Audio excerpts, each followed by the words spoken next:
This is Underground Opera.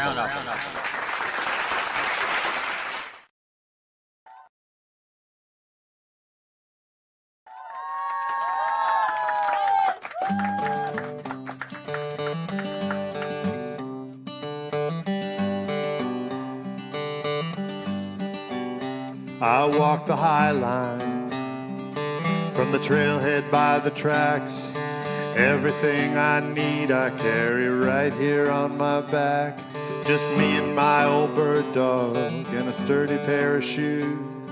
Don't do much hunting anymore, got more than we can use. Up on the high line, up on the high line.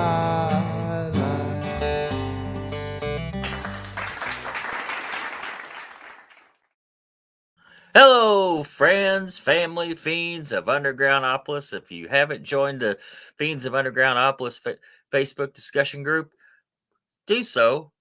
There's a lot of stuff going on in there. If you got to answer the group questions, or I can't allow. I won't approve the post. It's nothing personal. I just got to kind of do that across the board. I've wiped out porn. I've wiped out the spammers trying to sell streams and everything. So now there's questions up. So there's no wrong answers, and there's only one. So okay, just answer the question. just answer the question. I give you a hint. It says if I say F, you say, and there's no wrong answer. It could be you. That would probably be funny. F you. All right. Now we're going to talk about FAWM. We're going to talk about this.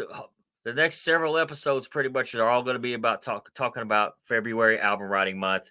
And in the last episode, we were talking about something called skirmishes. And I'm going to explain as soon as I quit rambling and bring my guest on.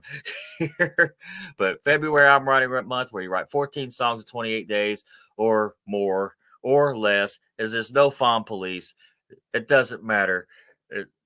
I try to get so many friends, and they all wanted to do it. And then some of them were like, "People are so mean, though. I'm scared to." They're not. That's not what this is about. So there's another challenge at the end of this month called 5 Songs in 5 Days, and I'm going to try to do it. And then there's the 50 songs in 90 days later on this summer on the FAWM website. The 5 Songs in 5 Days is on a different website, and I think it's called Song Fancy, in case anybody wants to try to sign up for that. Anyway, I've taken up too much time. Tell us who you are and where you're from. Sure thing. Hey, Rob, my name's Pete Rayful. I go by PR Songsmith. I'm based in Springfield, Virginia, which is just outside the Washington, D.C. Beltway. And I'm a singer, songwriter, and I play bass too. And I'm all about music and songs. How many guitars do you got back there? Well, you can count them. I guess there's 6 plus a banjo on the wall, and then there's an electric over here, and there may or may not be a ukulele over there. May or may not. And there may or may not be an upright bass in the corner. Oh, that's what I play mostly. Oh, is that right? Yeah, usually. I knew I liked you. I didn't say I was any good. I just say that's usually what I was any good. I've heard your song. I heard your guitar skill. I can't do that and sing.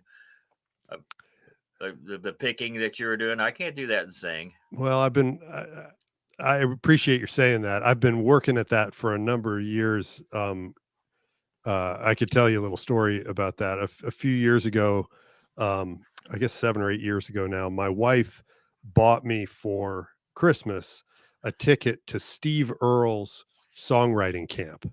Oh, wow. Up in the Catskills in New York. And it's called Camp Copperhead. Amazing experience if you ever get to do it. And I came home from that camp kind of a changed man. I'd always written songs and played music, but I never really took myself seriously or worked at it. And I realized there that if I was going to say I was a songwriter, I needed to work at it.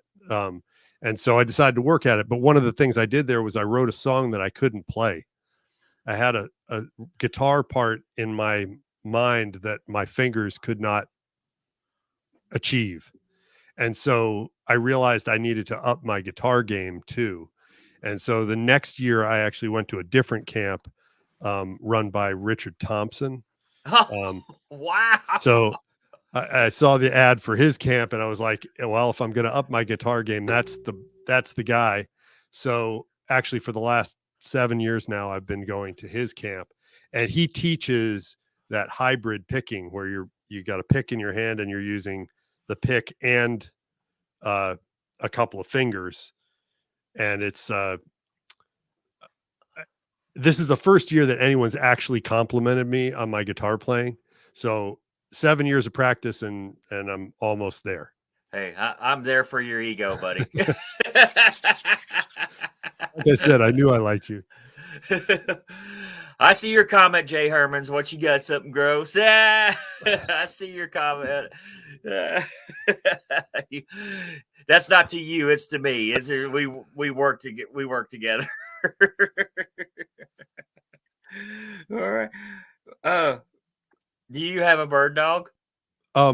Well, it may be a little bit of a stretch there. I have 2 Cocker Spaniels who technically are woodcock hunting dogs if you train them right. These ones are not trained right, but I do take Anya, the older one, when I go hiking in the woods behind my house. There's a I'll tell you the story that the song that you played, the High Line. It's one of my favorites of the songs I wrote this year. It's about the woods behind my house, it's about a 400-acre county park, wooded park. There's a lake in the middle of it, and trails. There's it's an old rails to trails kind of trail around it. But if you get off the main trail up in the woods, if you squint a little bit, you can imagine that you're actually, in a wilderness somewhere. And so that song was inspired by, I love going, I'll go and walk for an hour with the dog up there. She'll get all muddy and she's got a big smile on her face, and so do I. So that song's been sort of rolling around in my head for a while, and it finally kind of came together in February. So that's my old bird dog is Anya the Cocker Spaniel. So you did complete how many songs? I wrote 14. I feel okay saying I wrote 14 songs in February. 14 full lyrics. 2 of them I never got around to really doing music for, but they're written, and so I can do the music's the easy part in some ways. So it is. It is for me. And I may or may not finish them. They were writing exercises as much as anything for those 2, but the others are finished songs, and a lot of them, there's at least a few there that are going to be regular rotation in my set. I've got a show on Saturday at a place in DC, and I'm going to play the High Line, and I'm going to play at least one other song that I wrote last month. So I'm excited about it. Yeah. I mean, one song is success, right? I mean, one song that didn't exist before you started, that's a win. It's true. That's true. Now, you said for the show we were talking, you said you really like the skirmishes, and I'll go ahead and say that a skirmish in the February Album Writing Month Challenge is a skirmish challenge or prompt is where you write a song, record it, produce it all within an hour. Release it all within an hour. Yep. And some of my favorite songs from my FAWM album were definitely skirmishes. Yep. And a couple of my least favorite songs were definitely skirmishes. Well, that's the thing. And an hour, I will say, this was my 4th year doing FAWM. The first 2 years, I didn't even know what a skirmish was. I didn't either. It took me a while to get my bearings, but last year I said, oh, that's what a skirmish is. I'll try it. What's the worst that could happen? I don't finish my song. And there was something magical about it, about that time pressure, the clock ticking. No. And, I don't know if you feel this way, Rob, but a lot of the I feel like a lot of the value of FAWM and these various challenges is shutting up your inner critic, your inner censor, the self-doubt, the all the things that slow you down and keep you from like really listening to what's in the back of your mind somewhere or in your heart, right? And that's those skirmishes will do that. And now I love them because it's efficient. Like It is. if you were, and there were so many this year, they reorganized the site so that it was really easy for people to host them. It used to be there'd be maybe one or two a day tops, and now there are like, hey, Danette. Danette's a friend of mine from that Steve Earle camp that I was mentioning, and she's actually dialing in from Chile, in South Wow. America. So, well, Danette, if you thanks, release an album, thanks for. come be on the show. Well, Danette did FAWM this year too, and she got a couple of she definitely wrote a few songs. So I think it was her first time trying it. So you were saying that you try and get all your friends to try FAWM, and I was definitely kind of evangelizing for it this year and got a few people to try it. Yeah. And you did the 60 by 60, which I saw the forum, but I didn't understand what it was. So Yeah, if you want to explain that. It is, well, if a skirmish is time pressure, 60 by 60 was insanity. It was the idea. So they were getting close to 14,000 songs total written in the month. Yeah. This FAWM. And because it was was it the 20th anniversary? Yeah. So it was kind of a big deal. And the founders were like, we kind of have a dream of, could we get to 14,000 songs? And someone came up with this idea. Well, if everybody wrote 61-minute songs in an hour, that would bump the numbers up really fast. And so someone created this 1 hour guide track with 60 little prompts. So I dropped that into my recording software, and you hit record, and this track is playing, and it says number 1, Sunrise Over the Mountains. And then you're supposed to just improvise and record, make something up on the spot. And then at 55 seconds, it says 5 seconds left. And then it says number 2, Midnight in the City of Mirrors. And then you're supposed to do it again, and so on and so on. And if you really did it, you'd go for an hour and write 61-minute songs. I made it to 20 minutes. That's awesome though, man.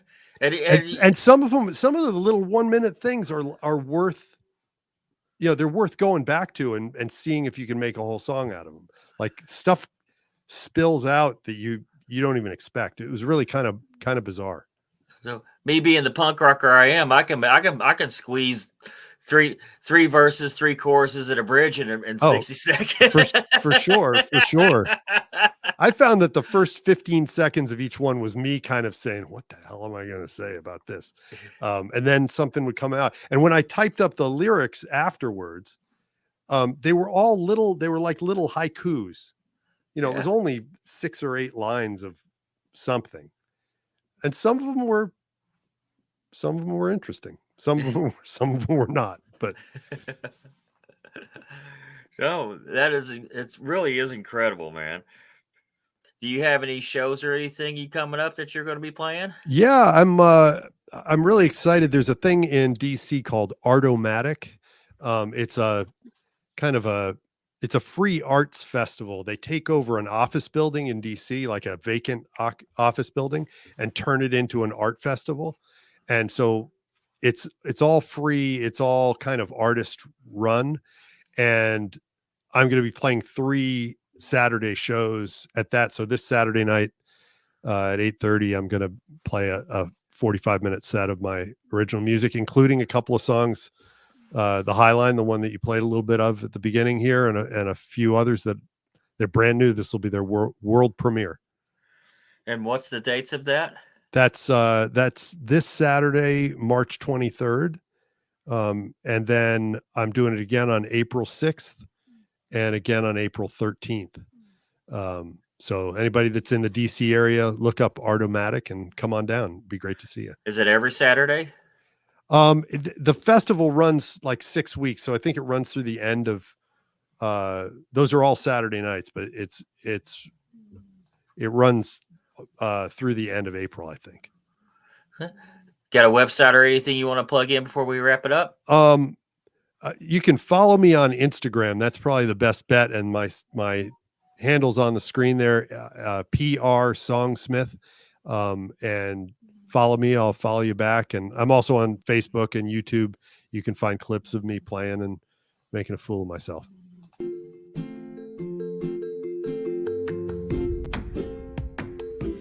That is all our time we have for now. Thank you for listening to Undergroundopolis. Remember, we do this every Wednesday night, bringing you new and exciting artists every week. Be sure to hit up their websites and social media and stream or download their music. If you like this show, please follow us on Facebook, Instagram, Spotify, any streaming platform, and leave us a review as well. I'm your host, Rob Lyon, signing off.